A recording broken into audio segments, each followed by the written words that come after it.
நடுவில் இருக்கிறது வந்து சூரியன் இருக்குதுன்னு எடுத்துக்கணும். அப்போ கேதுவுக்கும் ராகுவுக்கும் நடுவில் சூரியன் இருக்குது. இந்த மாதிரி தான் நம்ம எடுக்கணும்.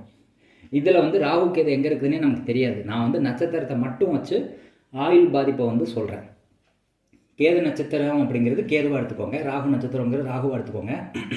இதுக்கு நடுவில் உள்ள நட்சத்திரத்தை வந்து அது என்ன நட்சத்திரமோ அந்த கிரகமாக எடுத்துக்கோங்க. இங்கே கார்த்திகைங்கிறது சூரியன் நட்சத்திரங்கிறதால சூரியன் இங்கே நிற்குது அப்படின்னு சொல்லி எடுத்துக்கலாம். அல்லது இங்கே என்ன கிரகம் இருக்குது இந்த ராசியில் அதை வந்து நீங்கள் எடுத்துக்கலாம்.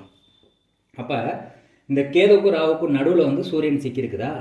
அப்போ சூரியன்கிறது யார்? தந்தை, மாமனார், மூத்த சகோதரன் மூணையுமே குறிக்குது.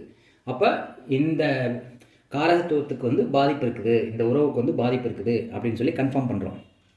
இது பாவக ரீதியாக பார்க்கும்போது 7ஆம் பாவகமாக வருது. 7ஆம் பாவகமாக வருதா? அப்போ இதை எப்படி பாதிப்பு வரும் அப்படின்னா, ராகுவும் கேதுவும் ரிவர்ஸில் ட்ராவல் ஆகும். அப்போ ராகு வந்து சூரியனை நோக்கி வரும்,